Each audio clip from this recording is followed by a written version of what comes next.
मित्रांनो, औरंगजेबाचा नामवंत सरदार कारतलब खान हा कोकण काबीज करण्यासाठी निघाला असताना छत्रपती शिवरायांनी वाटेतच गनिमी काव्याचा वापर करून उंबरखिंडीत कारतलब खानचा पराभव केला। मित्रांनो, या उंबरखिंडीतील लढाईमध्ये स्वतः छत्रपती शिवराय व त्यांचे लढवय्ये मावळे यांनी अतुलनीय पराक्रम दाखवला। त्याचप्रमाणे या लढाईमध्ये छत्रपती शिवरायांचा दूरदृष्टिकोन व चाणाक्षपणा हा दिसून आला। तर मित्रांनो, आज आपण या उंबरखिंडीच्या लढाईमध्ये राजांचा दूरदृष्टिकोन याबद्दल सविस्तर माहिती घेऊया। युद्धशास्त्रामध्ये सामान्यतः असं मानतात की शत्रूच्या 1000 सैन्याचा जर आपल्याला पूर्णपणे पाडाव करायचा असेल तर आपल्याकडे कमीत कमी 3000 सैन्य असायला हवे। उंबरखिंडीच्या लढाईचा विशेष भौगोलिक परिस्थितीचा पूर्ण फायदा उठवून राजांनी फक्त 1000 सैनिकांच्या सहाय्याने कारतलब खानच्या 20,000 फौजेचा पाडाव केला। आपले सैन्य व शत्रू सैन्य यातील गुणोत्तर इतके कमी राखून दिलेल्या यशस्वी लढाईचे आपल्याला दुसरे उदाहरण भेटणार नाही। मित्रांनो, उंबरखिंडीचे युद्ध म्हणजे राजांनी कारतलब खानाच्या सैन्याची केलेली एक जबरदस्त कोंडी। राजांनी जी परिस्थिती निर्माण केली व ज्या अवघड जागी कारतलब खानाने स्वतःला अडकवून घेतले, त्या स्थितीत खानाकडे पूर्ण ताकद असतानाही तिचा वापर करता आला नाही। ठाकूरवाडी जवळच्या टेकडीवर किंवा घाटावर एका वेळी फार तर फार 100 सैनिक हल्ला करू शकत होते। बाकीच्या सर्व सैन्याला टकमक पाहत राजांच्या सैन्याकडून मार खाण्यापलीकडे काहीच करता येत नव्हते। मित्रांनो, राजांचं हेरकथं किती कार्यक्षम होतं तेही या लढाईच्या निमित्ताने दिसून आलं। कारतलब खानाचा मार्ग तर राजांना कळलाच होता, परंतु त्याच्या सैन्याचे वेळापत्रकही त्यांना घटकेला कळत होते। या प्रांताची तर राजांना खडानखडा माहिती होती। यामुळे त्यांना या भौगोलिक स्थितीचा शत्रूला नामोहरण करण्यासाठी उत्तम उपयोग करून घेता आला होता। मित्रांनो, प्रतापगडाच्या लढाईमध्ये राजांनी अफजल खानाला आपल्या सोयीच्या व शत्रूला कठीण अशा प्रदेशात राजकारण करून ओढून आणले व त्याची कोंडी केली।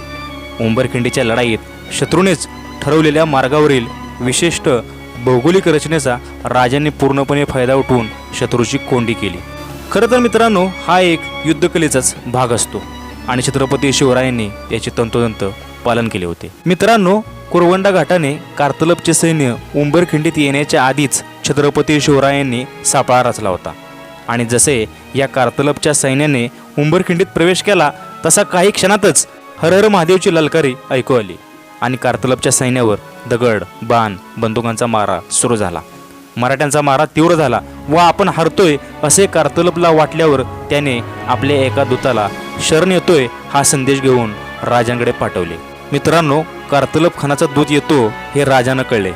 ते वाकणाजवळ टेकडीवर होते। तिथून ते मागे वळले व उंबरे गावाजवळच्या मैदानात आले। कारतलब खानाच्या दूताला त्याने बोलावले। मित्रांनो, दूताला समोर आणण्यात आल्यावर फक्त भुया उंचून आपले म्हणणे काय हे राजाने विचारले। छत्रपती शिवाजीराजे उभे होते व खानाचा दूत दिनवाना झाला होता। आता राजांना निर्णय घ्यायचा होता। मित्रांनो, राजांच्या मनात शाहिस्ते खानाने गेले वर्षभर केलेल्या स्वराज्याचा विध्वंस होता, परंतु कारतलब खानाने कुठेही माणसांची सरसहा कत्तल केली नव्हती आणि आता शाहिस्ते खानाच्या दाराचे कारतलब खानाचे सर्व सैन्य उंबरखिंडीच्या अवघड जागी राजांनी लावलेल्या सापळ्यात पूर्णपणे अडकले होते। पूर्ण शरण आल्यामुळे या सैन्याविरुद्ध युद्ध चालू ठेवणे शक्य नव्हते। असे युद्ध म्हणजे फक्त कत्तल होणार होती। राजांनी मनात आणले असते तर ते असे कत्तलही करू शकले होते, परंतु राजे असे असंस्कृत क्रूर कर्म करणे शक्य नव्हते, कारण ते स्वतः एका उच्च संस्कृतीचे प्रतिनिधी होते। मित्रांनो, राजांचे वैशिष्ट्य हे की ते कोणत्याही कृतीमागची तात्विक बाजू व व्यावहारिक बाजू काय यांचा सुंदर मिलाप ते साधू शकत होते। मित्रांनो, खरं विचार करायचा झाल्यास राजे व्यावहारिक पातळीवर कार्यरत होते। कार्य म्हणजे काय तर स्वराज्याचे कार्य। यात वैयक्तिक रागाबोलाला स्थान नव्हते। राजांना आता कारतलबच्या सैन्यातील माणसे दिसत नव्हती, तर त्यांना दिसत होता तो त्यांच्याबरोबरचा प्रचंड सरंजाम। या घडीला राजांना स्वराज्यासाठी या सामग्रीची नितांत आवश्यकता होती। हे सारे काहीही तोशिष न पडता राजांच्या पदरात पडणार होते। त्यांनी हुकूम देताच कारतलबचे सैन्य सारा सांबार इथेच टाकून निघून जाणार होते। त्या काळच्या पद्धतीप्रमाणे राजांचे सैन्य सोडले तर इतर सत्ताधीशांच्या सैन्यात फार मोठ्या प्रमाणावर भाडोत्री सैनिक असत। या भाडोत्रींना निष्ठा ही गोष्ट माहीत नसते। असे सैनिक त्यांची सेना पराभूत झाली की सरळ विजेतेच्या सैन्यात सामील व्हायचे. विजेत्यांनी अशांचा उपयोग कसा व कुठे करायचे हे ठरवायचे. मित्रांनो, राजांना स्पष्ट दिसत होते की कारतलबच्या सैन्यातील बहुसंख्य सैनिक हे याच प्रांतातले होते. प्राप्त परिस्थितीत आव्हान केल्यास यातील अनेक जण राजांना मिळाले असते. राजे एक कठोर सेनापती होते, परंतु क्रूर नव्हते. त्या पलीकडेही माणसांच्या मनाची त्यांना उत्तम जाण होती. सैन्य हे त्यातील सैनिकांच्या मनांचा एक समूह असतो. परिस्थितीच्या मागणीनुसार या सैनिकांची शरीरे एका सेनापतीच्या आज्ञेत काम करीत असतात. मित्रांनो, आणि राजाने ठरवलं की युद्ध थांबवावं व कारतलबला अभय द्यावं.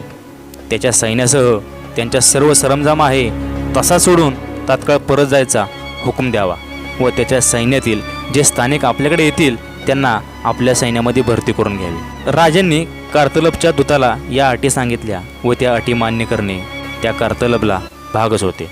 तर मित्रांनो, छत्रपती शिवरायांनी उंबरखिंडीच्या लढाईमध्ये सर्वव्यापी असा विचार करून आपल्या स्वराज्यामध्ये सरंजाम कसा वाढीव करता येईल तसेच शस्त्रसाठा कसा आपल्याला वाढवता येईल याचा विचार केला. तर अशा स्वरूपात स्वराज्याच्या दृष्टीने सर्वव्यापी असा विचार राजाने केला होता व त्याचे फायदेशीर असे दूरगामी चांगले परिणाम स्वराज्यावर होत होते. बाकी मित्रांनो, तुम्हाला जर ही माहिती आवडली असेल तर नक्कीच लाईक करा, शेअर करा आणि तुम्ही आपल्या ग्लोबल शिवराज या यूट्यूब चॅनलला अजून सबस्क्राईब केले नसेल तर नक्कीच सबस्क्राईब करा आणि बेल आयकॉन नक्की दाबा. जय शिवराय मित्रांनो, धन्यवाद.